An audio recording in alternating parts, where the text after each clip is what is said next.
నమస్కారం. Welcome to I dream. ధర్మ మార్గం కార్యక్రమానికి స్వాగతం. నేను మీ విజిత.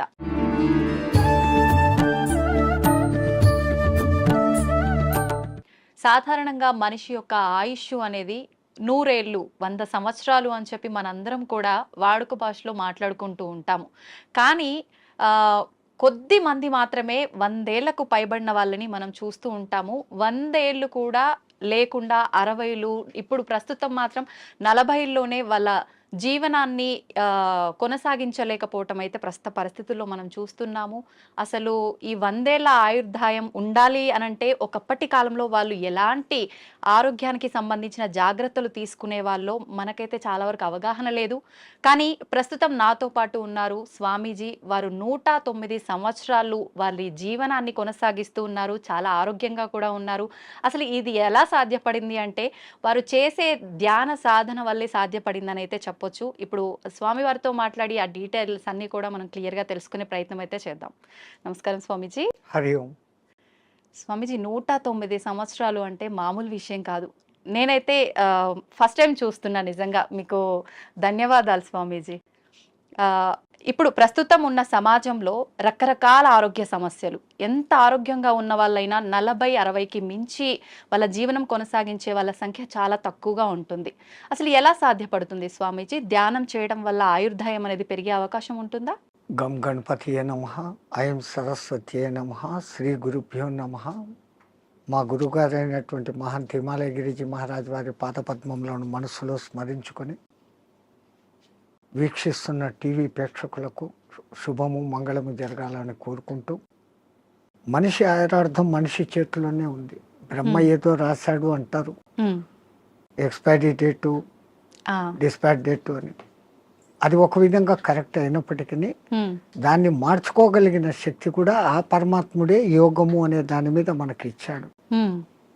ఒక యోగ సాధన, సిస్టమేటికల్ లైఫ్, ఏ టైంలో ఏం తినాలా, ఎంత తినాలా, ఆ పద్ధతులన్నీ ఉండి ఒక గురువు నేర్పించినాడు. ఆ నేర్పించిన సిస్టమ్ ఈ రోజు వరకు తూచా తప్పకుండా పాటిస్తూ ఉంటే 109 కర్మ ఇంకా ఎన్నాళ్ళైనా బతకవచ్చు. మీకు అందరికి బాగా తెలిసి ఉంటుంది, ఒక 2 ఏళ్ల కింద పద్మశ్రీ అవార్డులు ఇచ్చినప్పుడు శివానంద అనే ఒక యోగా మాస్టర్ సరస్వతి ఘాట్ దగ్గర ఉంటాడు కాశీలో. ఈ రోజుకు యోగా నడుపుతున్నాడు ఆయన. ఆ యోగా చేస్తాడు. He's 124 years on the day which he's taking award. తీసుకున్నప్పుడు ఆయనకు 123, ఇప్పుడు 125. మీ లోపల ఇక్కడ లౌకికంలో తిరుగుతున్న వాళ్ళలో ఆయన మీకు కనపడతాడు. మహామహా యోగులు కొంతమంది వాళ్ళ వయసు ఇంత అని వాళ్ళకు తెలీదు, వాళ్ళ డిసిపుల్స్ కూడా తెలియదు. మరి హిమాలయాలలో ఉండి తపస్సులు చేసుకుంటున్న వాళ్ళు అట్లే ఉన్నారు. సో ఈ ఏజ్ను, ఈ కట్టెను, ఉపాధిని కాపాడుకునే రహస్యాలు గురువు ద్వారా వస్తాయి. ఆ గురువు చెప్పింది తూచా తప్పక చేసినప్పుడే అది స్టాండర్డ్గా ఉంటాయి. కానీ గురువు చెప్పాడు నేను చేయలేదు అంటే ఏం లేదు. మనకు ప్రాక్టికల్గా కావాల్సినంత ఉంది. వేదాలు, ఉపనిషత్తులు, పురాణాలు ఇన్ని ఉన్నాయి. కానీ ప్రాక్టికల్, థియరాటికల్ 112 ఉంది. ప్రాక్టికల్ ఎవరు చేస్తాడో వాడు ఇట్లా ఉంటాడు. ఓకే, అంటే ఇలా చేసిన వాళ్ళకి ఖచ్చితంగా సాధ్యపడుతుంది. ఎవరైనా బతికేది 120 ఏళ్ళ ఆయురార్థం అనేది పరమాత్ముడు ఇచ్చింది. మనంతకు మనమే ఒక 20 ఏళ్ళు పోగొట్టుకుంటున్నాం. ఎట్లా అంటే పెద్దవాళ్ళ దగ్గరికి పోయి మనం నమస్తే పెడితే ఆయన శతమానం భవతి అంటాడు. 120 ఏళ్ళు భవతి అనడం లేదు. అక్కడే 120 ఏళ్ళు పోయింది. ఈ ఉన్న 100 ఏళ్లలో 50 ఏళ్ళు నిద్ర, 15-16 ఏళ్ల వరకు ఏమీ తెలియని బాల్యం, 80-90 వచ్చినప్పటి నుంచి నట్టుబోల్ట్లు లూజ్ అయ్యి అదొక 10 ఏళ్ళు. 100 ఏళ్ళు బతికినా దాంట్లో వాడి నిజమైన బతుకు 15-20 ఏళ్ళు మాత్రమే.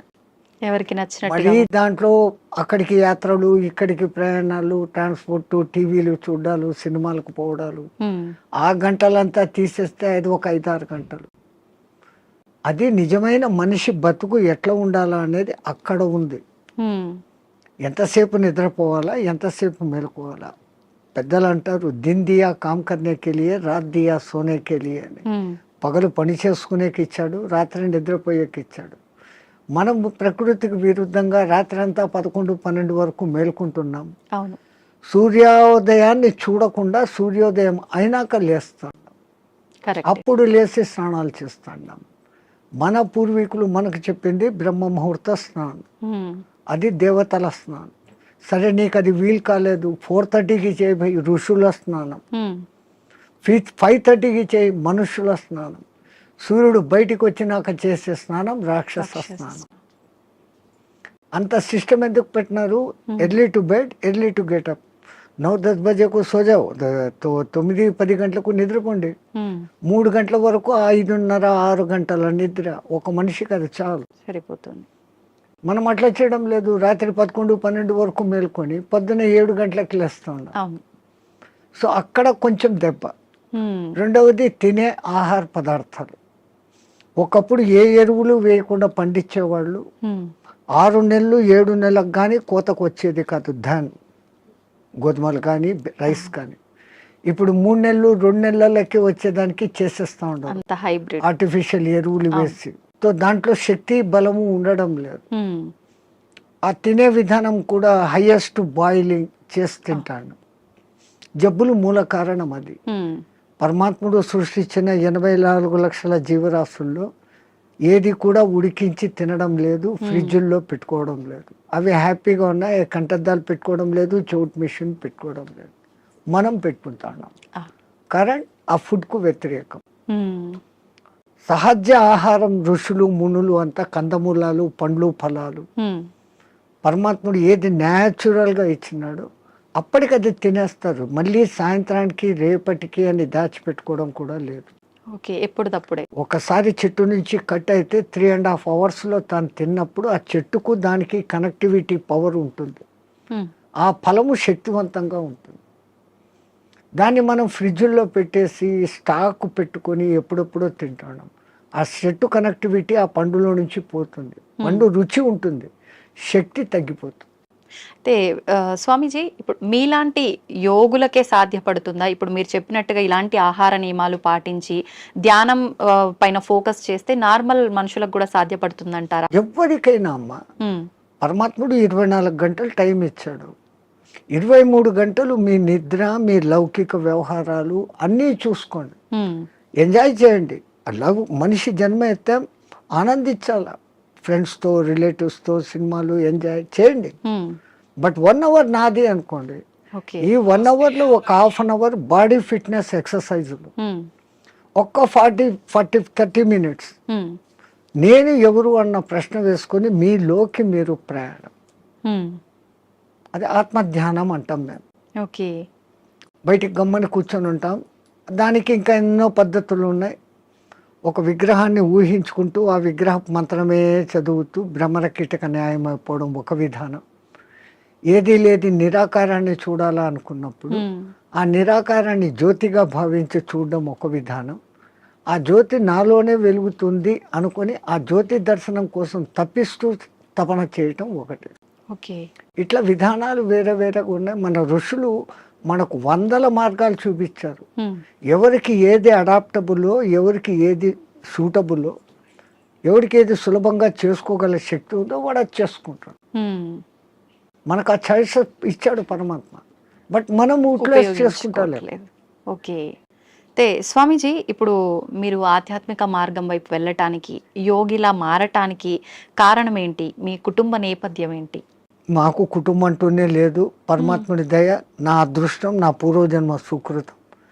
నేను 2000 పిల్లవాడిగా ఉన్నప్పుడు హరిద్వార్లో ఉన్న ఒక మేళాలో మిస్ అయినాను. మీరు జాతర ఉత్సవం అంటారు, అట్లా అక్కడ మేము మేళా అంటాం. ఆ మేళాలో మిస్ అయినాను. ఏ ప్రాంతం నుంచి వచ్చానో, నా కులం మతం ఏమి నాకు తెలియదు.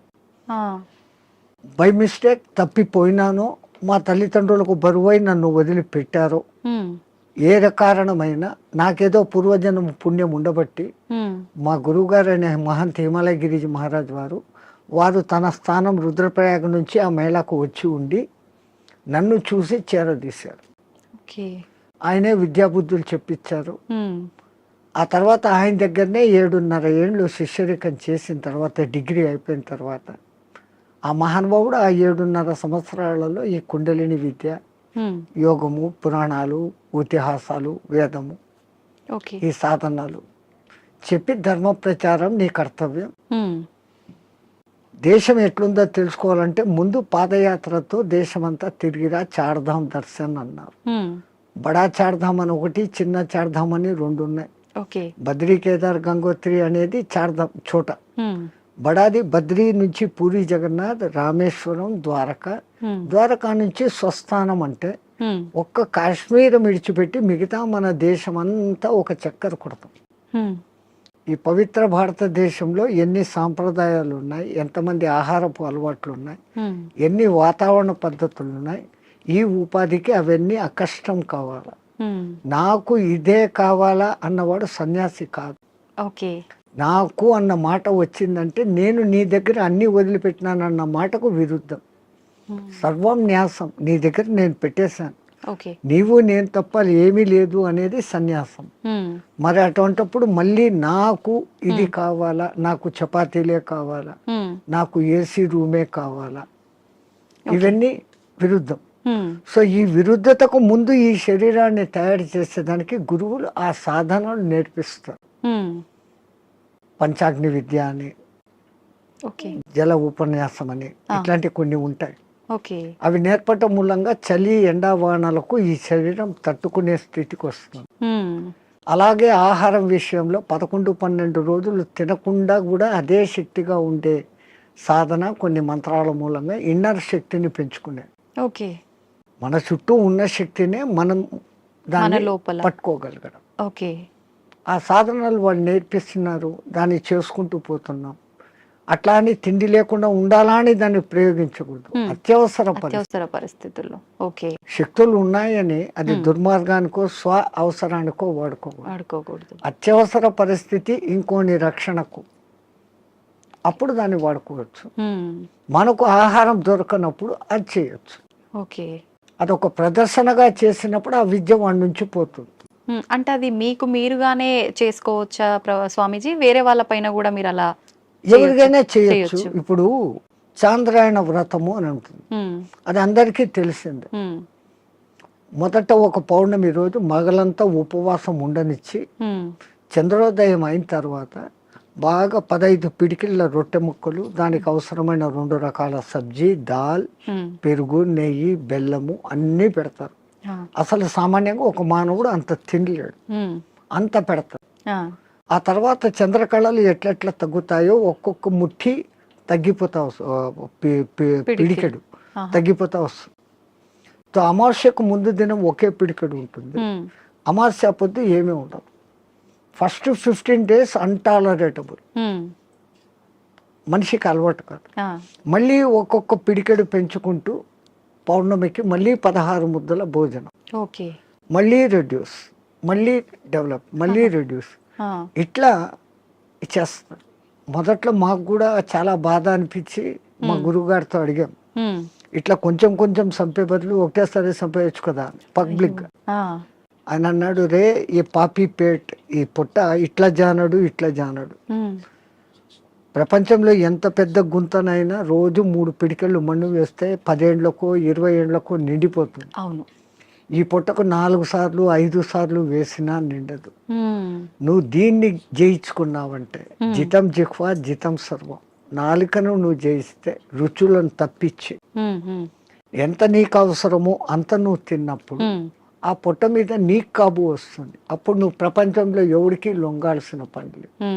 ఈ ఆకలే కదా మనిషిని లొంగదీస్తుంది, అపరాధాలు చేయిస్తుంది, అబద్ధాలు ఆడిస్తుంది. అంటే వాడి కోసం, ఆ పొట్ట కోసం, వాడి మీద ఆధారపడిన పొట్టల కోసం. దీని మీదనే కాబు పొందితే ఏంటే అవసరం లేదు. మేము ఎక్కడో పాదచారులుగా తిరిగేటప్పుడు మాకెప్పుడో పిలిచి భిక్ష పెట్టడు. మళ్ళీ సన్యాసంలో ఇదొక రూల్, ఎవరైనా పిలిచి భోజనం పెడితే తినాలా తప్ప మాకై మేము ఇట్లా అనకూడదు. అడిగితే అది రుణం, వాళ్ళై వాళ్ళు ఇస్తే అది దక్షిణ. ఈ అర్థాలు ఉన్నాయి. రుణపడినాము అంటే ఆ రుణం తీర్చుకునేకి మళ్ళీ ఇంకో జన్మ ఎత్తాల్సిందే. జన్మరాహిత్య స్థితి కోసం సన్యాసం. మరి ఇప్పుడు మళ్ళీ ఈ లంపటంలో ఎందుకు పడాలి? ఎట్లాగో గురువు ఇచ్చిన సాధన ఉంది, ఉండొచ్చు, అప్పుడు వాడుకుంటాం దాన్ని. స్వామీజీ మీరు చెప్పారు కరెక్టే. అలా మేము చేయి చాపి అడిగామంటే అది రుణంలాగా ఉండి మరొక జన్మకి దారి తీస్తుంది. కానీ చాలామంది బాబాల్ని, స్వామీజీలని చూస్తున్నాం గదా! వాళ్ళు ఖచ్చితంగా తీసుకుంటూ ఉంటారు. వాళ్ళందరినీ దొంగ బాబాలు అలా అనొచ్చంటారా? ఈ ప్రకృతి పరమాత్ముడు సృష్టించిన దాంట్లోనే చెడు మంచి రెండు ఉన్నాయి. హ్మ్. హ్మ్. చెడు ఉన్నప్పుడే మంచి ఏదో మీరు ఐడెంటిఫై చేయగలుగుతారు. హ్మ్. బాగా ఎండలో తిరిగేసి వచ్చారు, మీ ఇంట్లో కూర్చొని ఫ్యాన్ ఆన్ చేశారు, ఆ చల్లగాలి ఆహా అంటున్నారు. ఈ ఆహా అని మీకు ఎప్పుడు అనిపించింది? ఆ ఎండ అనుభవించినాక, ఆ అనుభవిస్తేనే. బాధ అనుభవించినాక. అవును. అది లేకపోతే మీరు జీవితాంతం ఫ్యాన్ కిందనే ఉన్నప్పుడు ఈ ఫ్యాన్ నాకు సుఖం ఇస్తుంది అన్న గుర్తింపు మీకు రాదు. ఉండదు. కరెక్టే. సో సుఖాన్ని మీరే గుర్తింపు చేసుకుంటున్నారు. హ్మ్. ఎండలో తిరిగి ఉస్సు బస్సు నాకు నీళ్లు తప్పికెత్తంది మంట అనే ఫీలింగ్ వచ్చినప్పుడు కష్టాన్ని మీరే ఫీల్ అవుతారు. హ్మ్. ఓ అది కష్టము, ఇది మంచిది బాగుంది అనే కంపారిజన్ వస్తాను. ఓకే. అట్లా లోకంలో వేరే రకాలు ఉంటారు. ఇంకోళ్ళను మనం విమర్శన దృష్టిలో మేము చూడం. హ్మ్. అతను దృష్టిపథం ఎట్లాడుతూ హ్మ్. కొంతమంది ఉంటారు, మీ కర్మను తొలగించాలంటే మీ దగ్గర నుంచి ఏదో ఒకటి తీసుకున్నప్పుడు హ్మ్. మీ తీసుకోవడం బాహ్యంగా ఉన్నా దాని వెనకల మీ కర్మను లాగలిగిన గొప్ప వాళ్ళు ఉంటే ఆ పని చేస్తారు. ఓకే. ఇంకా కేవలం బతుకు తెరువు కోసం ఈ బట్టలు వేసుకొని తింటున్నాం చేస్తున్నాం అనేవాళ్ళు ఉన్నారు. హ్మ్. హ్మ్. లోకం కానీ నే మట్టుకు నా వరకు హ్మ్. అసలు నేను అందరికీ చెప్పేసలా ఇంకోని నువ్వు విమర్శించకు, కంపేర్ చేసుకోకు. నీ కర్తవ్యం నువ్వు చేసుకుంటావు, నీ గురువు నీకేం చెప్పాడో అది చేసుకుంటావు. హ్మ్. కంపారిజన్లోకి పోతే ప్రపంచమంతా ఇంకా సమస్యలే. హ్మ్. స్వామీజీ క్రియాకుండలి అంటుంటారు. ఇదొక విద్యనా? ఇది నేర్చుకోవటం వల్ల ఎటువంటి మార్పులు గమనించవచ్చు అంటారు? యోగం అంటేనే కలయిక. హ్మ్. విడిపోయాం పరమాత్మ నుంచి, మళ్ళీ పరమాత్మతో కలవాలా అనుకోవడమే యోగం. హా. ఆ ఒక్క యోగ సాధనకు మన పూర్వీకులు అనేకంగా హ్మ్. క్రియాయోగం అని, కర్మయోగం అని, భక్తి యోగం అని, జ్ఞానయోగం అని, కుండలిని యోగం అని, హ్మ్. హఠయోగం అని, క్రియాయోగం అని, ఓకే. నాదయోగం అని, స్వరయోగం అని. హా. స్వరయోగం అంటే ముక్కుల ద్వారా గాలి ఎటు పోతుంది ఎటు వస్తుంది అని ఓకే. ఇన్ని రకాలు ఉన్నాయి. హ్మ్. అది కూడా మనకి ఇవ్వబడిన చాయిసెస్. ఓకే. నీకు దేంట్లో నిష్ణాతత వరకు పోగలుగుతావు. ఇప్పుడు స్టడీస్లో తీసుకుంటే బిఏ అయినాక ఎంఏ, ఎంఏ అయినాక ఎంఫిల్, ఏమో అంతతో నువ్వు దాంట్లో పర్ఫెక్ట్. అవును. సో దీంట్లో కూడా ఫండమెంటల్స్ నుంచి ఆ స్థాయికి నువ్వు పోగలిగినప్పుడు యూ విల్ అచీవ్. ఓకే. ఎవరైనా కానీ అచీవ్ కావచ్చు. హ్మ్. చాయిసెస్. ఓకే. అట్లాంటి దాంట్లో ఈ క్రియాయోగం అనేది ఒకప్పుడు వైదిక కాలంలో ఉండేది, మధ్యలో లుప్తమైపోయాయి. హ్మ్. ఆ లుప్తమైపోయిన దానికి మనుషులకు తిరిగి అందించాలని దాని మూల పురుషుడైన మహావతార్ బాబా ఒక మహానుభావుడిని ఎన్నుకొని అతన్ని మాధ్యమంగా చేసుకొని కొన్ని వేల గ్యాప్ మధ్యలో తర్వాత మళ్ళీ ఆయన ద్వారా ప్రచారంలోకి తీసుకొని వచ్చారు. ఓకే. ఆయన తీసుకొని వచ్చిన వాళ్ళలో క్రియాయోగం చేస్తే ఫలితం ఇట్లుంటుంది అని లోకానికి చూపించినోడు హ్మ్. ఒక యోగి ఆత్మకథ రాసినాడు కదా, ఓకే. పరమానంద. ఆయన హ్మ్. హ్మ్. ఆయన డెడ్ బాడీ 15 రోజుల వరకు చెడలేదు. హ్మ్. అది యోగి శక్తి. క్రియాయోగం చేస్తే, ఓకే. ఓకే. క్రియాయోగం చేస్తే దాంట్లో చేయాల్సిన దాంట్లో కఠినతరమైన సాధన ఏమంటే ఖేచరీ ముద్ర. హ్మ్. ఈ నాలుకను వెనకకు మడిచి హ్మ్. చిన్న నాలుకను ఉండే దాని వెనకకు పెట్టి నాసికా రంధ్రాలను క్లోజ్ చేస్తూ సాధన చేసినప్పుడు ఆ చిన్న నాలుక బ్రహ్మ మన మైండ్లో నుంచి ఒక రసం ఊరి ఒక డ్రాప్ పడుతుంది. అది అన్నాహారాలకు నీటి దప్పికలను కానివ్వకుండా చేయటమే కాకుండా ఈశ్వరానుసంధాన శక్తిని కలుగజేస్తుంది.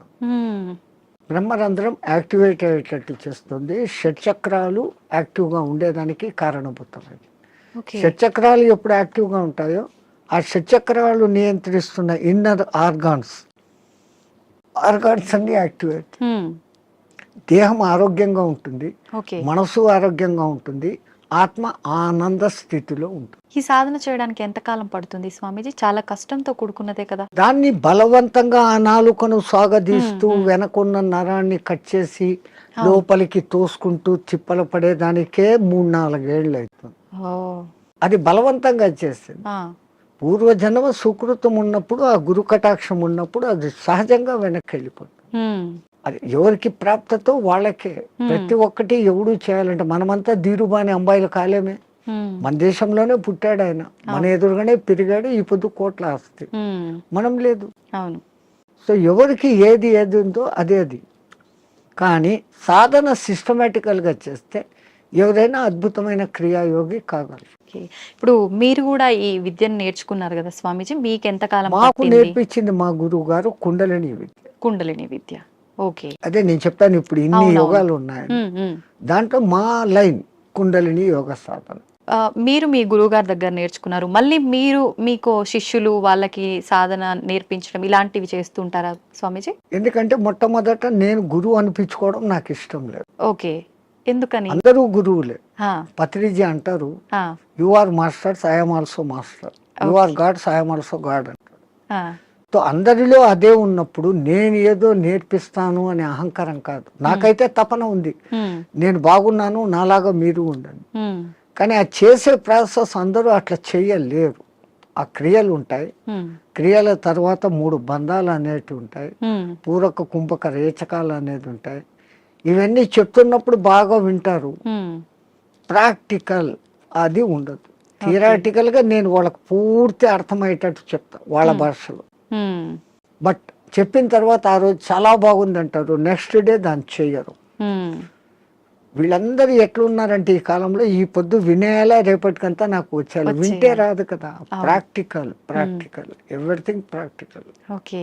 స్వామీజీ, మీరు ఇన్ని సంవత్సరాలుగా రకరకాల మార్పులు సమాజంలో కానీ మనుషుల్లో కానీ చూస్తూ వచ్చారు కదా, ప్రత్యేకించి చెప్పాలి అని అంటే ఎక్కువగా మార్పు చెందిన విషయాలు ఏంటి? స్వాతంత్రం రాకముందే చాలా బాగుండిందమ్మ దేశం. ఉమ్, ఇంత క్రూరత అనేది అప్పట్లేదు. హా, అప్పుడు వాళ్ళ పోలీసింగ్ చాలా తక్కువ అయినా ఉమ్, బ్రిటిష్ వాళ్ళు పద్ధతిగా ఉన్నారు. కానీ వాళ్ళది వాళ్ళు ప్రచారం చేసుకునేకి మన గురుకుల వ్యవస్థను ధ్వంసం చేసి ఉమ్, ఈ ఇంగ్లీష్ ఏబిసి కాన్వెంట్లు పెట్టారు. అవును. సో వాళ్ళ ప్లాన్ మన సంస్కృతిని ధ్వంసం చేస్తే మనం పోతాము. కానీ మన సనాతన ధర్మ సంస్కృతి అజరామరం, ఎవడు దాన్ని ఏమీ చేయలేదు. ఉమ్, 1000 ఏళ్ళు ప్రయత్నం చేశాడు, ముస్లిమ్స్ కాలేదు. అవును. 400-500 చేసిన ఈ బ్రిటిష్ వాళ్ళ చేత కాలేదు. ఉమ్, ఈ పొద్దుకు అది అజారామరంగా ఉంది. ఎందుకంటే మనది గురు శిష్య పరంపర, ఉమ్, అది ఎక్కడా పోదు. ఓకే. ఇప్పటికీ కేరళలోను ఉమ్, కాశ్మీర్లోను ఉన్న బ్రాహ్మిన్స్, నంబుద్దిడి బ్రాహ్మణ్స్ అని ఉంటారు. ఉమ్, వాళ్ళ వేద పఠన విధానం, ఉమ్, వాళ్ళు వేదాన్ని కాపాడుకుంటూ వస్తున్నారు. ఓకే. పుస్తక రూపంలో వీడు కాల్చేశాడు, అవును, మస్తకాన్ని ఎక్కడ కాలుస్తావు? అవును, ఏం చేయాలి? మస్తకంలో పెట్టుకుని తరతరాలు అందిస్తున్నారు. కాబట్టి మన దేశం ఈ రోజుకు అలాగనే ఉంది, భవిష్యత్తులోనూ అలాగనే ఉంది. ఓకే. ఒకప్పటి రోజుల్లో చూస్తే ఆడవాళ్ళకి చాలా ప్రత్యేకత, గౌరవం ఉండేది. ప్రస్తుత సమాజంలో అది అసలు కనుమరుగైపోయిందనే చెప్పాలి. మనుశాస్త్రంలో నా స్త్రీ స్వాతంత్రం అర్హసి అన్నాడు అని దాన్ని ఏదో తప్పుగా లోకం చెప్తా ఉంది. ఉమ్, ఆయన ఆ మాట అన్న తర్వాత దాని వెనకాల ఎంత ఎక్స్ప్లెనేషన్ ఇచ్చాడో అది చదవరు. ఒక అమ్మాయిని తండ్రి, అన్నదమ్ములు ఉమ్, అపురూపంగా రక్షకులుగా ఉండాలి. పెద్దదై పెళ్లి చేసిన తర్వాత భర్త రక్షకుడుగా ఉండాలి. ఉమ్, తనకు వయసు పెద్దదైనప్పుడు సంతానము తల్లిని అపురూపంగా చూసుకోవాలి అని ఆయన చెప్తూ, ఉమ్, ఇంతమంది ప్రొటెక్షన్లో ఉండే ఆమెకు వేరేగా స్వాతంత్రం అవసరం లేదు అన్న మాట అంటే ఉమ్, దాన్ని మనం మిస్అండర్స్టాండ్ చేసుకొని ఆ స్త్రీలకు స్వాతంత్రం లేకుండా చేశారు, మీ సంస్కృతి ఫస్ట్, మేము చూడు ఎంత ఫ్రీనెస్గా ఉన్నాము అని. ఫ్రీనెస్గా ఉండి 3 రోజులకు ఒకసారి విడాకులు తీసుకుంటున్నారు. ఉమ్, మన సనాతన ధర్మంలో విడాకులు అన్న వ్యవస్థ లేదు. అవును. ఒక్కసారి పెళ్లి చేసుకుంటే జీవితాంతం వాళ్ళిద్దరూ కలిసిమెలిసి ఉండాలా అన్నంత వ్యవస్థ పెట్టారు.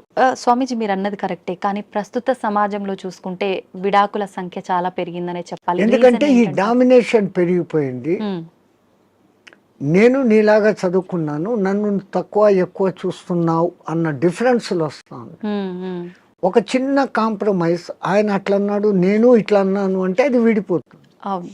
ఎవరో ఒకడు తగ్గడము ఎక్కడము చేసుకుంటూ పోయినప్పుడు ఆ బంధం మొదట్లో కొంచెం కొట్లాటలు జరిగినా జీవితాంతం సాగుతుంది. ఉమ్, ఈ మధ్య ఏమైపోయింది, చిన్న చిన్న విషయాలకు కూడా ఆ ఫారినర్స్ లాగానే ఈ రోజు పెళ్లి 3 నెలలకే డైవర్స్. అవును. అభిప్రాయ భేదాలు, లవర్స్ పెళ్లి చేసుకున్న వాళ్ళు కూడా విడిపోతారు. వీళ్ళు ఒకళ్ళనొకళ్ళు ముందు అర్థం చేసుకోవడం, ముందు అర్థం చేసుకొని ఈమెది తన ఇంట్లో తాను రాణిలాగా పెరిగింది, ఇప్పుడు వాళ్ళందరినీ వదిలి మా ఇంటికి వచ్చింది, నా పేరు నిలబెడుతుంది నా కుటుంబంలోకి వచ్చి అని ఆమెను అంత గౌరవంగా ఈయన చూసుకున్నప్పుడు, ఇప్పుడు మా అమ్మా నాన్నలు మా అత్త మామలే నా మొగుడే నాకు దేవుడు అన్నట్లు ఈమె చూసుకున్నప్పుడు లోకంలో ఈ డిఫరెన్సెస్ రావు. తప్పు ఇటుందా అటుందా కాదు, వీళ్ళిద్దరి మధ్య సరి అయిన అవగాహన ఉందా లేదు. ఒక తల్లికి ఏం భయం ఉంటుంది, 20 ఏళ్ల వరకు పెంచుకున్న కొడుకు ఎక్కడ ఆమె కొంగులో కట్టేసి వెళ్ళిపోతుందో అనేది తల్లి బాధ. నేను మా వాళ్ళందరినీ ఇడిచిపెట్టి ఇక్కడికి వస్తే ఈమె పెత్తనం ఏంది, నా మొగుడుతో నాకు స్వేచ్ఛ లేదు అని ఈమె. కరెక్ట్ చెప్పారు స్వామిజీ. ఆ భావ ఈ విధంగా ఉన్నప్పుడు ఇట్లుంటుంది. మా అమ్మని విడిచిపెట్టేస్తాను, వీళ్ళే ఈ అత్తమామలే నా అమ్మ నాన్న అనుకున్న మెంటాలిటీలోకి ఈమె వచ్చినప్పుడు గొలాట లేదు. నా ఆడబిడ్డలు వేరే ఇంటికి ఇచ్చాను, ఆ పేరే ఆడబిడ్డ, అవును ఈడబిడ్డ కాదు ఆడబిడ్డ అంటాడు. నా బిడ్డలు నాడిచ్చాను, అట్లాగనే కదా నాకు వచ్చింది. ఈ కొడలు ఇప్పుడు నా కూతురు అనుకుని చూసుకుంటూ వీళ్ళు ఉన్నప్పుడు ఎక్కడ కొట్లాట్లు, ఎక్కడ తేడాలు? అట్లా ఉన్న కుటుంబాలు కూడా ఉన్నాయి, ఎన్నో నేను చూశాను. చాలా మంది ఇండ్లకు నేను భిక్ష పోయినప్పుడు అమ్మ అమ్మ అని తిరుగుతుంటే ఆ అమ్మాయిని నేను వాళ్ళ కూతురు అనుకున్నాను, వచ్చినోడు వాళ్ళ అల్లుడు అనుకున్నాను, చూస్తే వీళ్ళ కొడుకు ఆమె కోడలు. అంత అన్యోన్యంగా ఉన్నా, ఎంత హ్యాపీ ఫీల్ అవుతా. అవును, అది ఎక్కడో ఒక్క కుటుంబంలో అత్తాకోడన్ల గలాటలు, డామినేషన్లు. అవును, ప్రపంచమంతా అట్లా లేదు, మన భారతదేశం అట్లా లేదు. ఎందుకంటే మనం పెంచిన పెంపుదల పిల్లల్లో ఆ ప్రవర్తన అట్లే ఉంది, మన సనాతన ధర్మం. అది చెప్పకపోవడంతో ఈ మధ్య ఈ డిఫరెన్స్. సమిష్టి కుటుంబంలో పెరిగిన పిల్లలు అద్భుతంగా ఉంటారు, ఎందుకంటే వాళ్ళకి అన్ని ఆప్యాయతలు, మామ అత్త ససు బహుశ అన్ని వరుసలు అక్కడ ఉంటాయి. అవును, పెళ్లికి ముందు నుంచే అత్త మేనత్త మేనమామ మామ అత్త ఇవన్నీ వరుసలు ఉంటాయి. సో ఆ అఫెక్షన్ లో పెరిగిన వాడు ఎప్పుడు లవ్ డిస్ట్రిబ్యూట్ చేయాలని చూస్తాడే తప్ప ఈ ఇన్కన్వీనియన్స్ ఫీల్ కాడు, ఇన్సెక్యూరిటీ ఫీల్ కాడు. ఇప్పుడు సమాజం ఎట్లా ఉంది, పెళ్లి పొద్దు చేసుకుంటారు, వేరే కాపురం అంటారు. ఆ పుట్టిన పిల్లలను వీళ్ళిద్దరు ఉద్యోగాలకు వెళ్ళిపోతారు, ఆయానో లేకుండా అంటే ఇంకెక్కడో పెంచుతాడు. వాడు అఫెక్షన్ లేకుండా పెరగటంతో మనిషిలో క్రూయాలిటీ పెరుగుతా. ఇప్పుడు జరిగే ఈ అరాచకాలన్నిటికీ కారణం ఇదే అంటారా? నేను అదే, వాడు ఇన్సెక్యూరిటీగా పెరిగాడు, అవును అవును, దురలవాట్లకు ఈజీగా పడిపోతాడు, డామినేషన్ వస్తుంది. అవును, ఇవన్నీ కారణం వానికి లవ్ అండ్ అఫెక్షన్ దొరకపోవడం. అసలు తల్లి మామూలుగా ప్రేమగా పాలు ఇవ్వడం లేదు. 6 నెలలు 1 సంవత్సరం ఆ తల్లి వెచ్చదనం అనుభవిస్తూ ఆ పాలు ఆ ముఖాన్ని చూస్తూ చేసిన వాడిలో ఉండే అఫెక్షన్, ఆ తల్లి నాన్న కన్నా అంట మాట్లాడిస్తూ ఉండే ఆ అఫెక్షన్ వాడి భవిష్యత్తులో ఇంకొన్ని హింసించాలా తిట్టాలనే భావన రాదు. అన్నింటికీ మూల కారణం ముందు తల్లి. ఆ బిడ్డను తల్లి అట్లా పెంచితే అన్నీ అట్లే ఉంటాయి. ఒక జిజియాబాయి శివాజీని తయారు చేసింది ఎంత అద్భుతంగా, ఒక రామకృష్ణ పరమహంస, ఎవరికైనా వీళ్ళ వెనకాల ఒక తల్లి ఉంది. ఆ తల్లి డైవర్షన్ ఇంత అద్భుతంగా. స్వామిజీ, ఇందాక మీరు అన్నారు బ్రాహ్మీ ముహూర్తంలో ఎవరు పాటించట్లేరు పాటించాల్సినవి అని చెప్పి.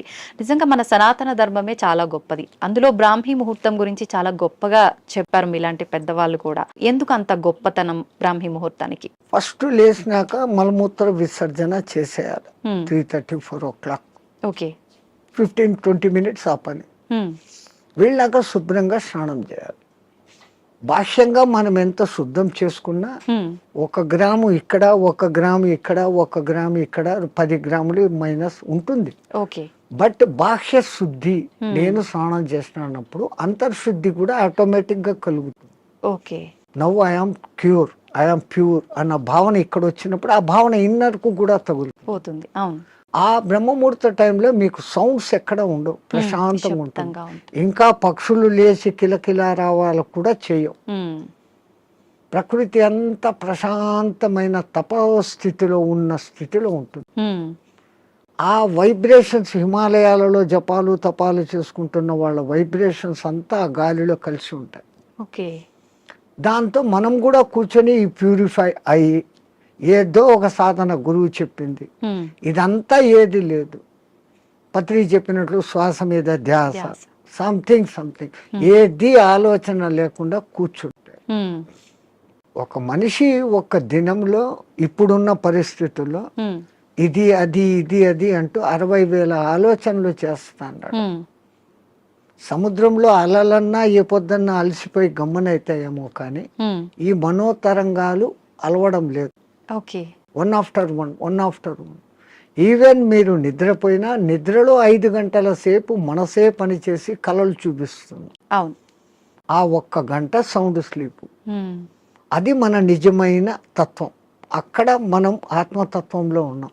బట్ ఆత్మతత్వంలో ఉన్న మన సంగతి మనకు అప్పుడు తెలీదు. లేచిన తర్వాత I had a sound sleep అంటాను. సో ఈ సాధన ఉపాసనలు మన పెద్దవాళ్ళు నువ్వు మేలుకొని సుషుప్తి స్థితిలోకి పో అనేదానికి ఈ సాధనలు వ్యవహారాలు.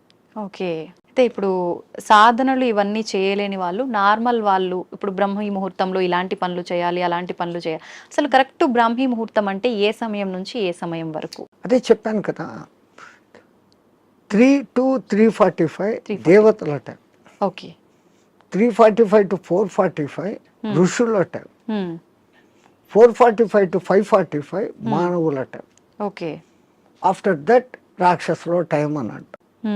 ఇప్పుడు ప్రతి ఒక్కరూ రాక్షసుల టైంలోనే అన్ని స్నానాలు. సూర్యోదయం అప్పుడు ఆ అరుణ కిరణాలు అని వస్తాయి కదా, దాంట్లో ఎన్నో రకాల మనకు ఆరోగ్యాన్ని ఉత్తేజాన్ని కలిగించే వేవ్స్ ఉంటాయి.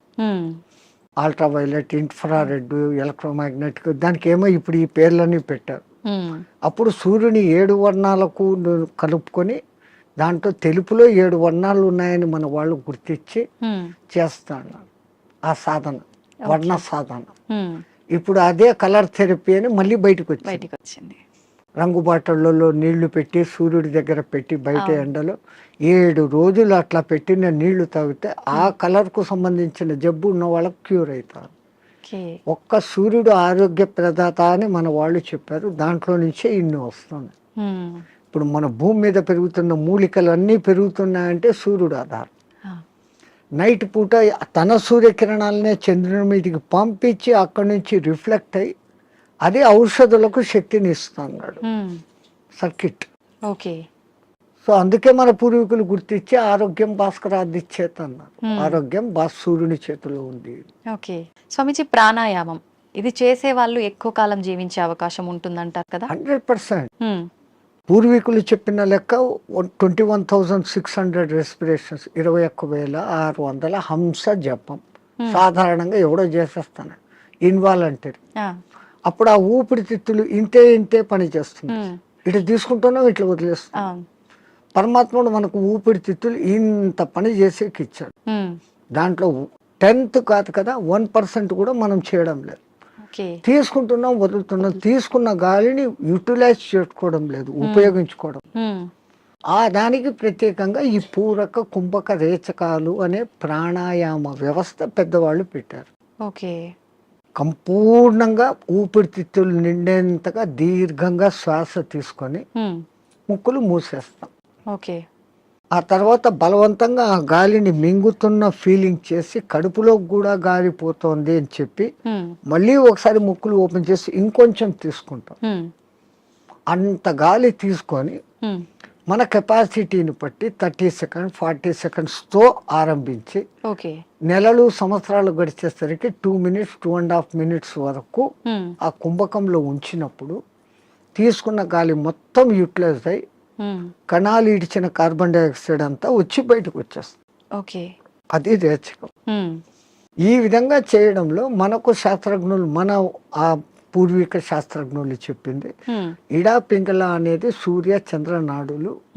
ఒక ముక్కు ద్వారా చల్లని గాలి బాడీలోకి వస్తుంది, ఒక ముక్కు ద్వారా వేడి.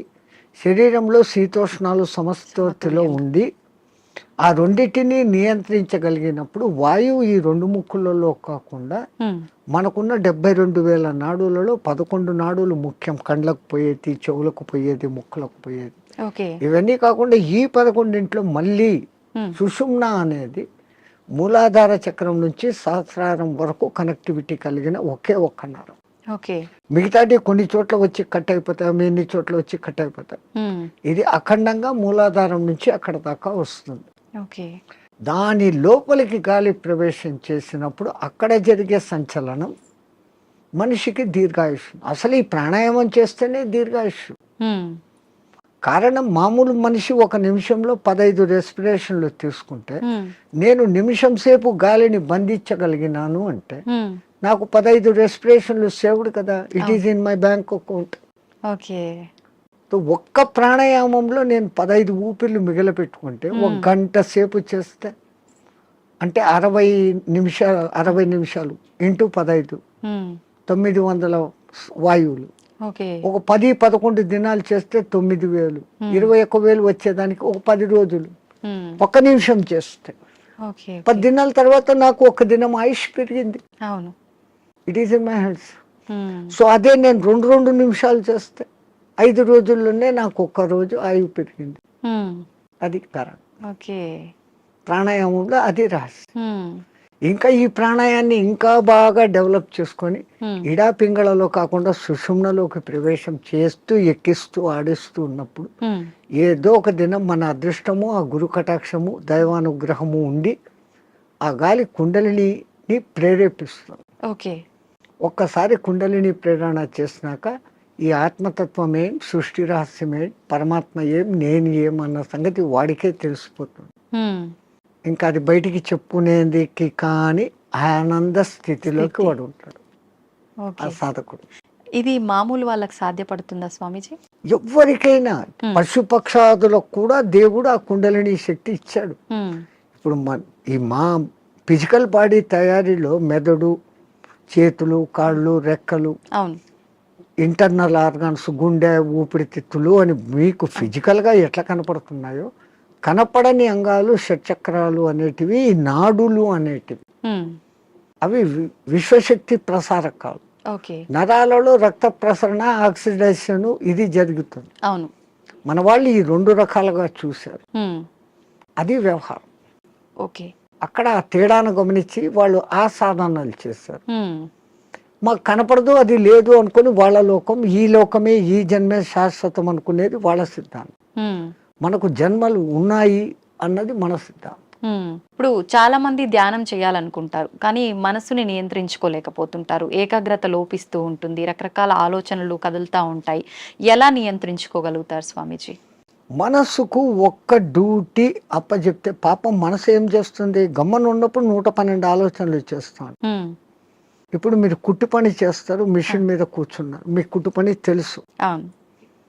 ఇన్వాలంటరీగా మీరు ఆ బట్ట అక్కడ పెడతారు, ఎట్లా పొడి చేయాలో చేస్తారు, కాళ్ళు కదుపుతూ ఉంటారు, కుట్టు మిషన్ నడుస్తుంటుంది, కళ్ళతో చూస్తుంటారు, కుట్టు పోతుందా లేదా పోతుంది. ఇదంతా ఎట్లా వచ్చింది? ఒక ప్రాక్టీస్, ఒక దినంలో రాదు. సో అక్కడ మీరు మనసంతా ఎక్కడ పెట్టారు? కుట్టు లైన్ గా పోతుందా లేదా అనేదాన్ని. ఇంకోటి ముగ్గులు వేస్తారు బయట, మీరు 5 చుక్కలు ఇట్లా పెట్టాలా, 3 ఇట్లా పెట్టాలా ప్లాన్. ఈ ఒక్క లైన్ తో అన్నిటినీ ఇట్ట తిప్పి ఇక్కడికి తీసుకుని వస్తారు. మీ ఆంధ్రాలో రథం ముగ్గు అని వేస్తారు, అన్ని చుక్కలను ఒక్క లైన్ తో కలుపుతారు. సో అక్కడ వాళ్ళ కాన్సన్ట్రేషన్ అంతా ఎక్కడుంది? నేర్చుకున్నప్పటి నుంచి ఎట్ట తిప్పారో కళ్ళు అట్ట పోతుంటాయి, చెయ్యి అట్ట వెళ్ళిపోతా ఉంటుంది.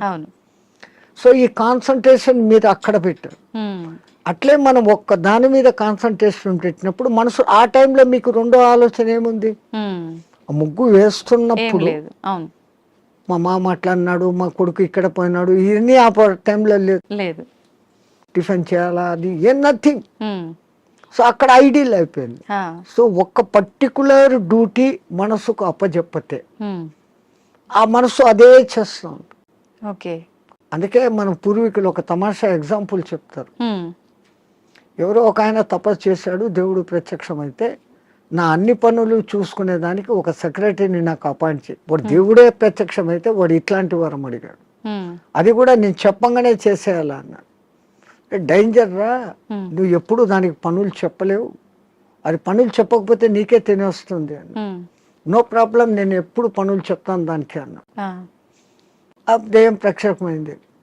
నాకు ఒక 6 అంతస్తులు బిల్డింగ్ కట్టు అన్నాడు. ఉమ్, 6 అంతస్తులు బిల్డింగ్ కట్టేదానికి 2-3 ఏళ్ళు అవుతుందని వీడు అనుకున్నాడు. ఆ, అది పట్టు అనింది, బిల్డింగ్ తయారైపోయింది. ఉమ్, మహారాజ్ ఇంకేం పని అనింది.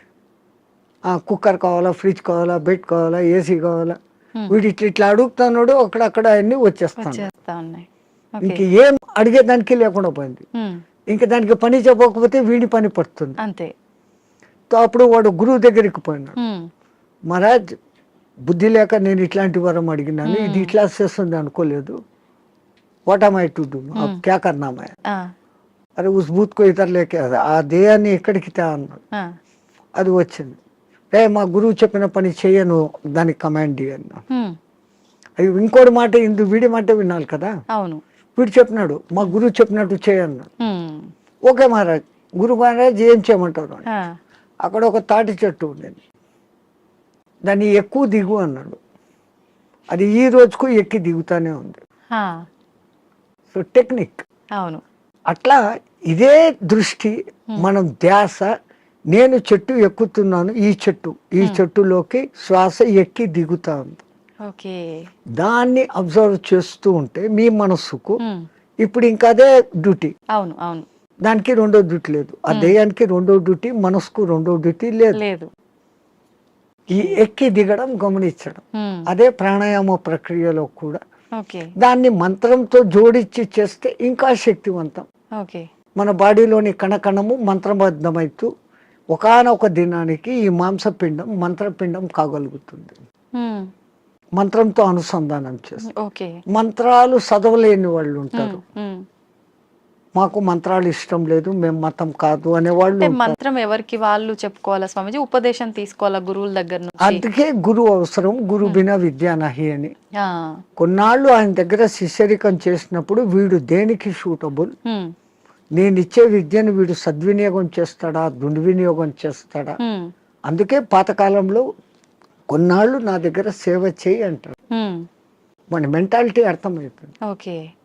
వాడు సిడ్ఫిరా అయితే గనక నేనేం నీ దగ్గర సేవ చేసేది, నాకు ఇంత పైసా ఉంది అంటాడు. ఆ, ఆ వినయత ముందు మనిషిలో ఉండాలి. ఉమ్, ఆయన దగ్గర ఈ పని చేస్తే నాకు మంచి జరుగుతుంది అనే విశ్వాసం ఉండాలి. ఉమ్, ఈ రెండు ఉన్నప్పుడు ఆ గురువు గాడిదను చూపించి ఇది దేవుడు, దీన్ని పూజ చేయంటే చేసినప్పుడు ఆ గాడిదలోనే నీకు దేవుడు కనపడుతుంది. ఓకే. పైలా విశ్వాసప్రదం సోపాన్. విశ్వాసం అనేది అన్నిటికీ ఉండాలి. మించిన శక్తి. ఓకే.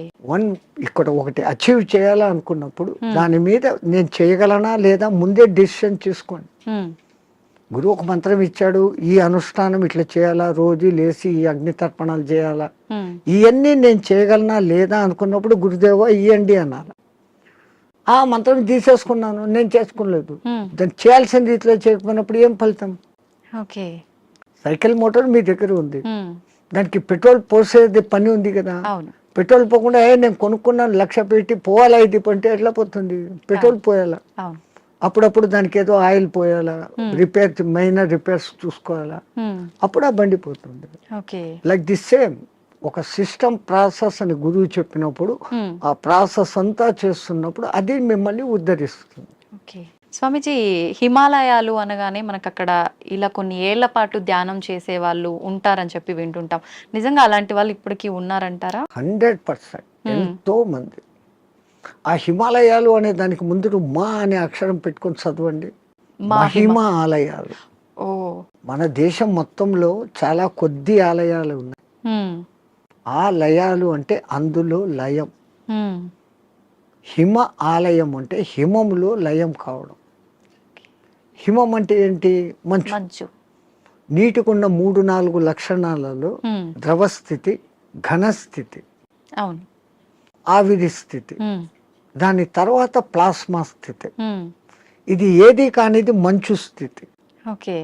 అది అట్లా నీళ్లు కాదు, ఉమ్, ఇట్లా ఘనాకార ఐస్ కాదు. మంచును బాగా ప్రెస్ చేస్తే అప్పుడు మీకు ఐస్ అవుతుంది. అవును. ఇది మధ్యస్థ స్థితి. మధ్యస్థ స్థితి.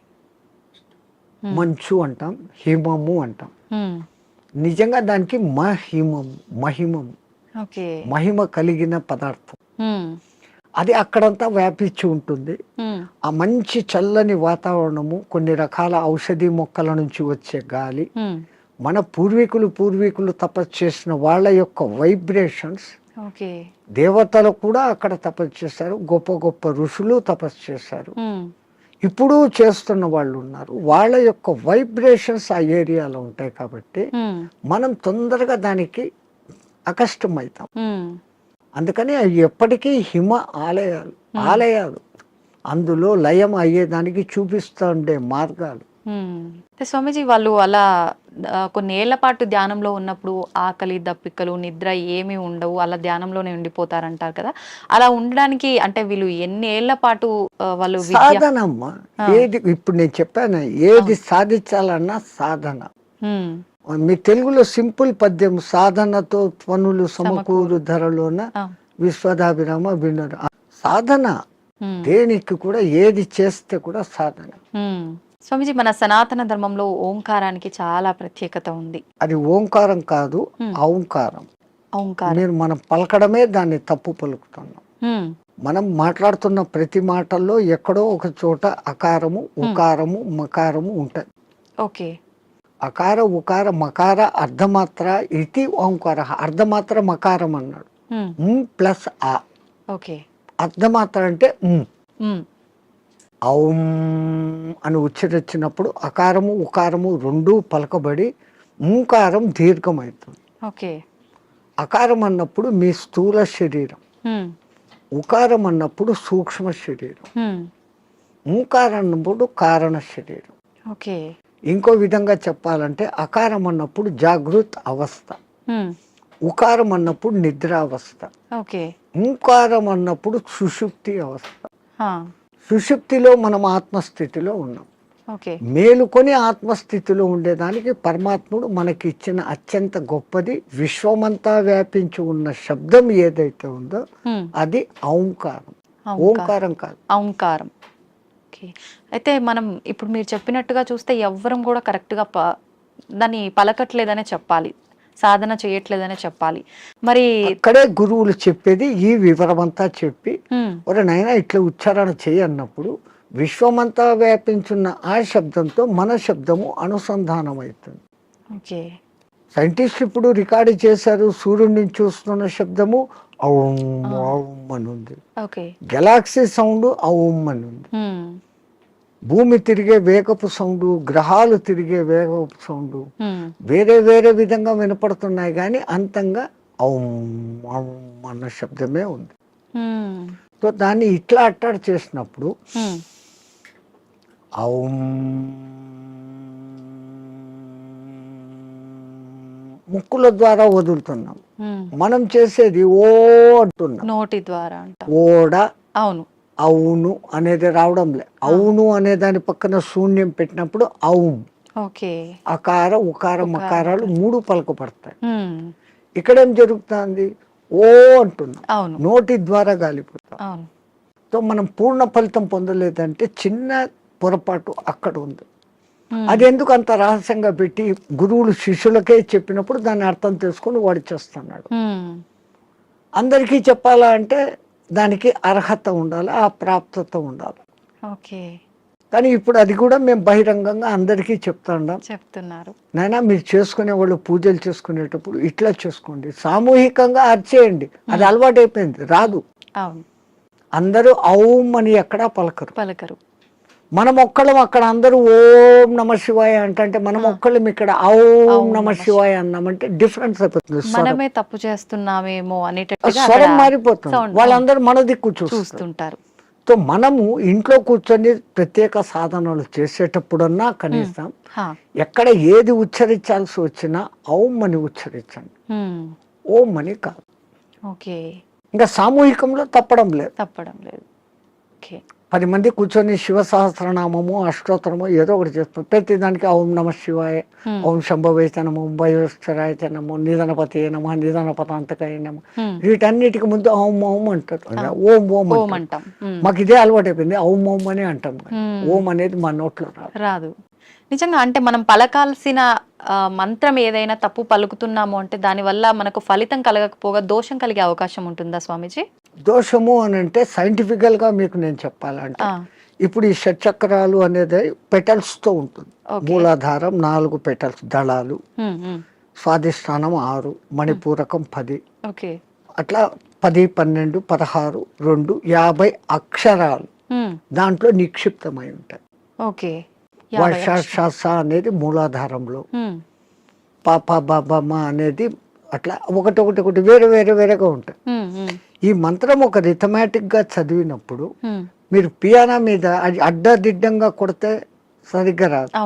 వాడు వాయించాల్సిన రీతిలో వాయించినప్పుడు సుమధురంగా వస్తుంది. ఇట్లా ఈ మంత్రం కూడా ఆ లెహర్ చదివినప్పుడు ఈ పెటల్స్ కదులుతాయి. ఆ పెటల్స్ కదిలినప్పుడు ఆ చక్రం కంట్రోల్ చేస్తున్న మీ ఇన్నర్ ఆర్గాన్స్. మూలాధారము పెద్ద పేగును కంట్రోల్ చేస్తుంది. స్వాధిష్టానము చిన్న పేగులను, యూరినరీ బ్లాడర్ను, రీప్రొడక్టివిటీ ఆర్గాన్ను చేస్తుంది. మణిపూరకము డైజెషన్ సిస్టము, చిన్న పేగులు ప్లస్ అన్నాశయము, వీటిని కంట్రోల్ చేస్తుంది. అట్లా ఏ అంగాలను అవి చేస్తుందో ఆ జరిగే వైబ్రేషన్స్ ఆ అంగాలను శక్తివంతంగా ఆరోగ్యవంతంగా చేస్తాయి. ముందు మంత్రాలలో ఉన్న అర్థం ఇది. అందుకనే వాళ్ళు స్వరము ఇట్లా పలకాల, ఇట్లా చేయాలని. వేదం అందరూ చదవలేము అంటే కారణం, ఓ గురువు దగ్గర 12 ఏళ్ళు నేర్చుకుంటే ఒక్క ఋగ్వేదం వస్తుంది మీకు. ఒక్కొక్క వేదం నేర్చుకునేకి 12 ఏళ్ల కాలం సుస్వరంగా. ఇప్పుడు అనేక మంది పాపం వేద పాఠశాలలు పెట్టి మళ్ళీ మన పూర్వ సంస్కృతి ఇంత గొప్పదన్న సంగతి తెలుసుకుని ఎట్లా చేస్తే బాగుంటుంది ఏమన్న సంగతి మీద పోతున్నా. వేదం అంతా సైన్స్ అమ్మా, ఊరికే ఏది చెప్పలేదు. సంధ్యావందనం చేసే దగ్గర నుంచి సైన్స్. ఇప్పుడు వీళ్ళు చేసే సంధ్యావనం తప్పు పట్టడం కాదు. పాతకాలంలో వాళ్ళు ఏం చేశారు, నదిలో వక్షస్థలం లోతు నీళ్లలో నీటికి ఎదురు ప్రవాహానికి నిలబడి ఓ చెంబుతో నీళ్లు తీసుకొని ఆ సూర్యుని దిక్కు పెట్టి ధారగా వదిలేవాళ్ళు. ఎప్పుడైతే ఒక మనిషి ఇంత లోతు నీళ్లలోకి పోతాడో అపాన వాయువు ఆటోమేటిక్గా పైకి వస్తుంది. మామూలు నీళ్ల తొట్టిలో ఒక ఎంటీ చెంబును ముంచండి, ఎంత ప్రెషర్ వస్తుంది, లోపల గాలి పైకి రావాలని చూస్తాం. అదేమో ఇంత చెంబు, ఎంతో బలం ఉపయోగించాలి. సో ఈ అపాన వాయువు పైకి వస్తుంది. మనం చెంబు నీళ్లు తీసుకొని అన్నప్పుడు ప్రాణవాయువుని తీసుకున్నాం. ప్రాణ అపాన సమాయక్తం పచాన్యన్నం చతుర్దినం అని భగవద్గీతలో చెప్పిన ఆ ప్రాణ అపాయాల సమ్మిళనం జరిగి శరీరంలోని స్థూల సూక్ష్మ కారణ శరీరాలకు ఆ శక్తి పోతుంది. ఆ ధార అట్లా వదులుతున్నప్పుడు సూర్యకిరణాలు ఆ ధారలో నుంచి ఫిల్టర్ అయ్యి వచ్చి ఇట్లా పెట్టి పోసేటప్పుడు సరిగ్గా మన షట్చక్రాలు ఉంటాయి. ఆ ధార మన ఎదురుగా షట్చక్రాల దగ్గర పడతా ఉంటుంది. ఆ కిరణాలు ఆ ఈ ధారలో నుంచి ఫిల్టర్ అయ్యి మన షట్చక్రాలకు కావాల్సిన కిరణాలను అందిస్తుంది. సూర్యుడు అనేక కిరణాలు ఉన్నాయి. సహస్ర కిరణుడు అని ఆయనకు పేరు. 1000 రకాల కిరణాలు ఉన్నాయి. ఒక్కొక్క కిరణం ఒక్కొక్క పని చేస్తుంది. ఆ పని చేయడం కూడా 12 నెలలలో ఒక్కొక్క నెలకు ఒక్కొక్క విధంగా చేస్తుంది. అందుకనే ద్వాదశాదిత్యుడు అని పేరు పెట్టారు. ఉన్న సూర్యుడు ఒక్కడైనా ఒక్కొక్క నెలలో ఆయన మార్పులు చెందుతూ ఆ కిరణాల ప్రవాహం ఇస్తాడు. ఇప్పుడు ఈ విధంగా సంధ్యావందనం చేసినప్పుడు రావాల్సిన గుడ్ కిరణాలు మనలోకి వచ్చి ఆరోగ్యం బాగుంటుంది, చక్రాలు నీట్ గా యాక్టివేట్ అవుతాయి. అసలు గాయత్రి మంత్రం 24 అక్షరాలు చదివినప్పుడు మన 24 తత్వాలు శుద్ధీకరణ. అవన్నీ వైబ్రేషన్ వర్డ్స్. శబ్దం వైబ్రేషన్ క్రియేట్ చేస్తుంది. పెద్ద పెద్ద సైంటిస్టులు ఇప్పుడు నిరూపణ చేస్తున్నారు. పలకాల్సిన రీతిలో ఓంకారం పలుకుతే ఆ దూరంగా స్క్రీన్ మీద మీకు గొప్ప శ్రీచక్ర యంత్రాన్ని చూపించింది. ప్రూవ్డ్. ఇంకొన్ని మంత్రాలు చదివినప్పుడు ఇంకొన్ని డిజైన్లు వచ్చినాయి. అవన్నీ ఏది మన పూర్వీకులు యంత్రాలు అని గీస్తారే, ఈ గ్రహానికి ఇట్లా గీయాలి, ఇట్లా పెట్టాలి, ఇంత చకోరాలు, ఇంత వృత్తాలు అని. అదంతా ఏమంటే ఇది శబ్దశాస్త్రము, రేఖాశాస్త్రాన్ని అనుసంధానం చేసి వాళ్ళ శబ్దోత్పత్తి ఈ వైబ్రేషన్స్ ఇట్లా క్రియేట్ అవుతాయని వాళ్ళకి తెలుసు. అందుకని ఆ రిథీమ్గా పలికినప్పుడు ఆ ఫలితాలు వస్తాయి. స్వామిజీ, నేనే గాయత్రి మంత్రంకి సంబంధించి అడుగుదాం అనుకున్నా, మీరే ఆ టాపిక్ తీసుకొచ్చారు. గాయత్రి మంత్రం ఆడవాళ్ళు చదవటానికి పనికిరాదు అని చెప్పి 100% చదవచ్చు. ఉమ్, మంత్రము సూర్యుడిదైన అధిష్టాన దేవత అమ్మ గాయత్రి దేవి, ఉమ్, 5 ముఖాలతో ఉన్న మహాతల్లి అని మనం చెప్పుకుంటాం. ఉమ్, అట్లాంటప్పుడు స్త్రీ చదవకూడదని ఎక్కడుంది? ఇదే విషయమై పండిత శ్రీరామ శర్మ అనే మహానుభావుడు, ఉమ్, ఆయన ఉత్తరప్రదేశ్లో ఉండేవాడు. 24 ఏళ్ళు సంవత్సరానికి 24 లక్షల గాయత్రిని చేస్తూ ఉపాసన చేస్తే ఉమ్, ఆయనకు ఆ తల్లి తాను ఉన్న ప్రదేశం, విశ్వామిత్రుడు తపస్సు చేసుకున్న ప్రదేశాన్ని చూపిస్తే ఉమ్, అక్కడ పోయి ఈ అఖండ జ్యోతిని పెట్టి నిత్యము గాయత్రి యజ్ఞాలు చేస్తూ ఉమ్, ఆడవాళ్లకు యజ్ఞోపవీతాలు వేస్తూ గాయత్రి ఉపదేశం చేసేవాడు. ఓకే. అప్పుడు కొంతమంది ఉత్తరప్రదేశ్ బ్రాహ్మణ్స్ ఉమ్, ఆయన మీద కోర్టులో కేసేసినారు. నువ్వు వేదాన్ని భ్రష్టు పట్టిస్తున్నావు, మా సదాచారాన్ని భ్రష్టు పట్టిస్తున్నావు, వేదాలు గాయత్రి మంత్రం చదవకూడదు. ఓకే. ఆయన కోర్టులో ఒకటే మాట అన్నాడు, ఉమ్, అయ్యా మీరు వేదాలు ఉపనిషత్తులు అన్నీ చదివారంటారు కదా, ఉమ్, ఎక్కడైనా ఒక్క శ్లోకము స్త్రీకి గాయత్రి ఉపదేశం చేయకూడదు అని రాసి ఉంటే, ఉమ్, పలానా ఋషి చెప్పాడు, పలానా దేవత చెప్పాడు అనే కోటింగ్ ఒక్కటి ఉంటే ఉమ్, నాకు ఇవ్వండి, నా బ్రాహ్మణత్వాన్ని, నా సంస్థను మూసేస్తా, ఉమ్, నా బ్రాహ్మణత్వాన్ని వదులుకొని జనేవి తీసేస్తాను అన్నాడు. ఉమ్, వీళ్ళు 3 నెలలు తల కింద కాళ్ళు పైన పెట్టి ఎతికారు, ఆ, లేదు. ఓకే. ఎందుకు స్త్రీకి లేదు అన్నారంటే ఆమెకు కుటుంబ బాధ్యతలు ఎక్కువ, ఉమ్, ఈ మాసికంలో వాళ్ళకు ఈ పీరియడ్ కొంచెం ఇబ్బందికరంగా ఉంటుంది. అవును. అప్పుడు ఆ అనుష్ఠానం ప్రకారం కనీసం న్యాయంగా గాయత్రి చేయాలంటే 24 ముద్రలు వేస్తూ, ఉమ్, ఒక్కొక్క ముద్ర వేస్తూ ఒక్కొక్కసారి గాయత్రి 24 అక్షర గాయత్రిలన్నా చేయాలి. ఓకే. మళ్ళీ దాంట్లో 3 రకాలు ఉన్నాయి. ఉమ్, ఒక్క గాయత్రి త్రిపద, ఆ, 8 అక్షరాలతో ఉండాలి. ఓకే. అది అనుష్ఠుప్ ఛందస్సు అని ఇంకోటి ఉంది, 32 అక్షరాలు, అది 4 పాదాలు ఉంటుంది, ఉమ్, ఉమ్, అది కూడా 8వ అక్షరాలుగానే వస్తుంది. ఉమ్, అదంతా ఒక రహస్యం. ఓకే. మళ్ళా నవార్ణవ గాయత్రి అని ఒకటి ఉంది, ఉమ్, అది చేయాలంటే అమ్మవారి నవార్ణవం అనే పూజలు ఎట్లా చేస్తామో దాంట్లో 9 ఔంకారాలు వస్తాయి. ఓకే. అవి ఎట్ట పట్టాలా, ఏది చేయకూడదు, అది బహిర్గతం చేయని విద్య. ఓకే. గాయత్రి అంటేనే రహస్యం అంటారు, అవును. కానీ ఆ మహానుభావుడు అది అందరికీ అర్హత కలిగించాడు. కుల మత భేదం లేదు, ఎందుకంటే అది మంత్రం సూర్య మంత్రం. ఉమ్, ఆ పండిత శ్రీరామ శర్మకు కుడి భుజంగా ఉన్నవారే రామకృష్ణ మహానుభావుడు, ఉమ్, ఆయన కూడా ఇదే చేశాడు. ఓకే.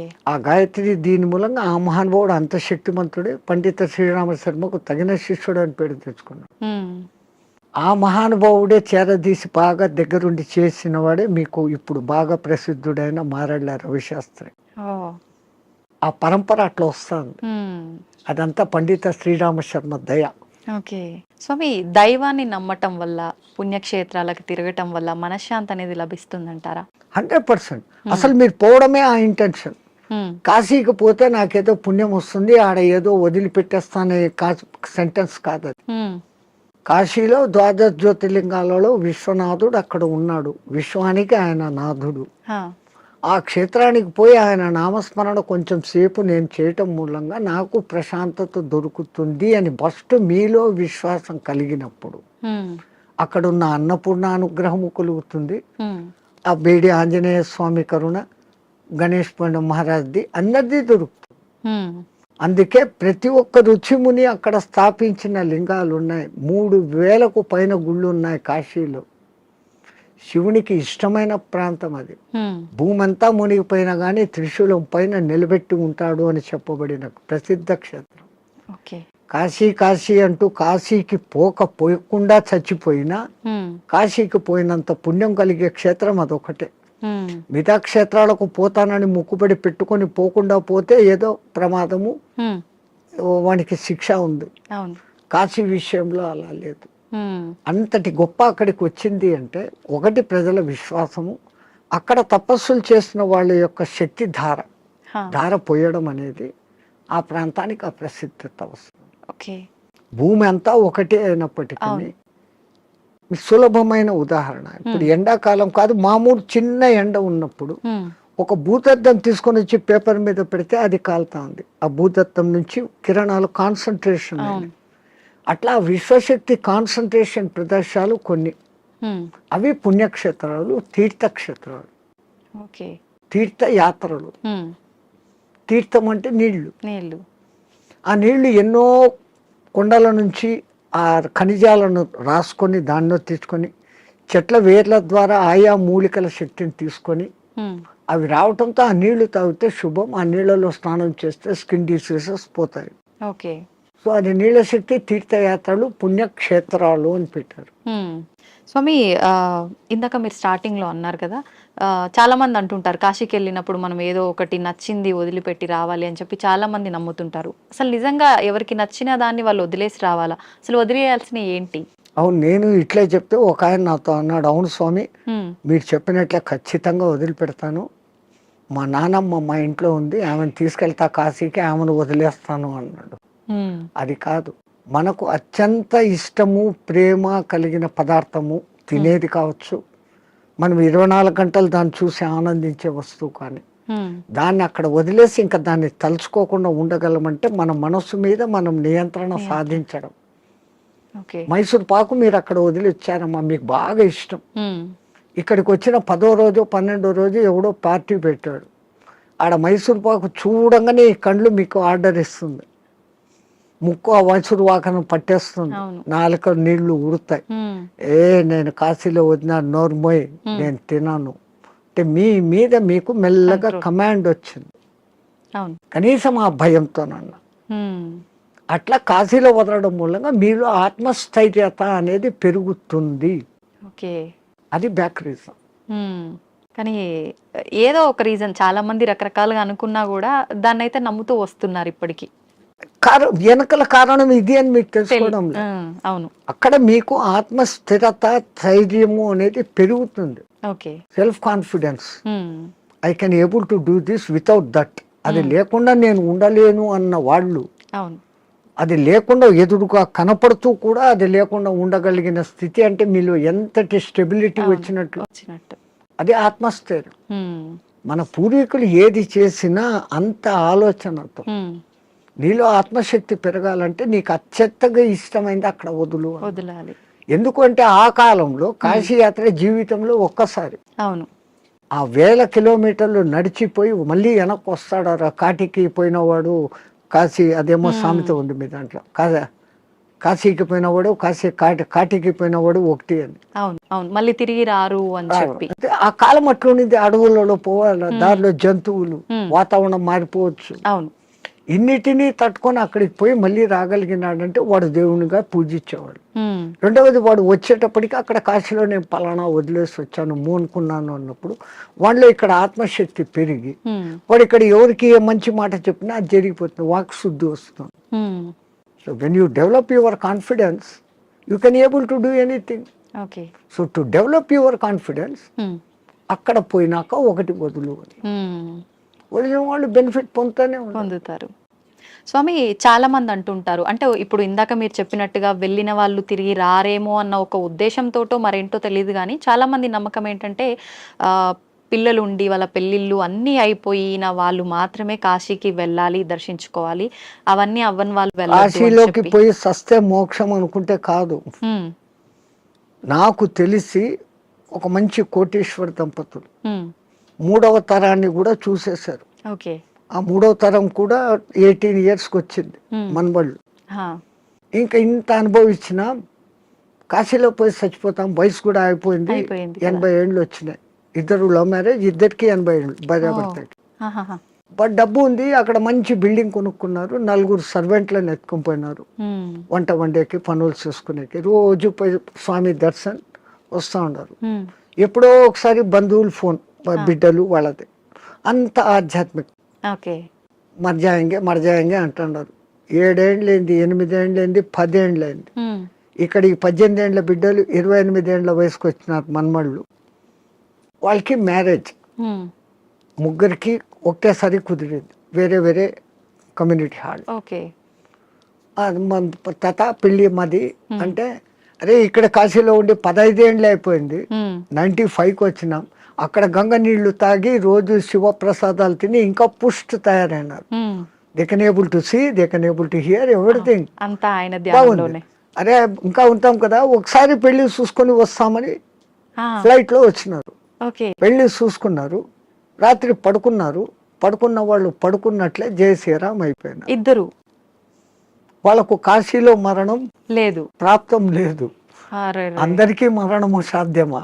అలా అని మరి కాశీలో ప్రాప్తం లేదని అక్కడే ఉంటే ఎప్పటికీ మరణం ఉండదనేది కూడా. ఆ మాటకు వస్తే తల్లి, ఇప్పుడు గంగలో మునిగితే నాకు పుణ్యం వచ్చేస్తుంది అనుకుంటే, గంగలోనే ఉండే చేపలు, కప్పలు, ముసళ్ళు అవి అక్కడే పుట్టాయి, అక్కడే పెరిగాయి. ఒక్కసారి గంగా స్నానం చేస్తే, సరే మీరు కాశీలో పొద్దున్న నుంచి సాయంత్రం వరకు 10 సార్లు గంగా స్నానం చేశాను అంటారు, కానీ మీరు చేసింది ఒకటే స్నానం. మీరు స్నానం చేయగానే ఆ నీళ్లు ఫ్లో పోయినాయి కదా. అవును. ఆ తల్లి నిరంతర ప్రవాహం, ఎప్పుడూ కొత్త నీళ్ళు అక్కడ ఉంది. స్నానం చేస్తే నాకు పవిత్రత వచ్చేసింది గంగలో చేస్తేనే కాదు. గంగలో స్నానం చేసే ముందు నా ఇంతకు ముందు నా గత జన్మ బుద్ధులు, గత జన్మ కాదు, నా గత జీవితం బుద్ధులు, లక్షణాలు మార్చుకుంటాను. నేను ఇంక మీద అట్లా ఉండను. అక్కడ మిమ్మల్ని మీరు జస్టిఫై చేసుకొని, తల్లి నాకు ఆ బుద్ధి ప్రసాదించు అని మునిగి లేచి, ఆ మాట ప్రకారం మీరు ఇక్కడ ఉన్నారంటే మీకు మోక్షము ముక్తి. అంతే తప్ప ఆడపోయి 100 మునకలు వేసి ఈడొచ్చి అత్తమామల్ని తిట్టో, అమ్మా నాన్నలను తిట్టో, భర్తని హింసించో, భార్యను హింసించో, సంవాట్ మగ ఆడ ఎవడైనా చేసేది. ఈ తప్పులన్నీ ఇక్కడ చేస్తూ, నేను పోయి గంగలో 6 సార్లు మునిగొచ్చాను, నేను సస్తే మోక్షానికి, నువ్వు నువ్వు అక్కడ మార్పు చెందేదానికి మునగాలి. అందుకే పాతకాలంలో అక్కడ మునిగేటప్పుడు పంతుళ్ళు మీ చేత 10 మంత్రాలు చెప్పిస్తారు. దశ హరాయే గంగాయే స్వాహ. మనం శారీరకంగా, మానసికంగా, వాక్కు రూపంలో 10 రకాల తప్పులు చేస్తాం. ఈ 10 తప్పులను క్షమించు, ఈ తప్పులు నేను మళ్ళీ చెయ్యను, అది ఉండాలి. కరెక్టే స్వామిజీ. ఆ దేవుడా నేను చేశాను, నన్ను క్షమించు, మళ్ళా పోయి అదే చేస్తాను, నో యూస్ కదా. Do not repeat. మళ్ళీ చెయ్యను కూడా ఉండగలిగితే అప్పుడు ఆ కాశీలో స్నానం చేసిన పుణ్యం.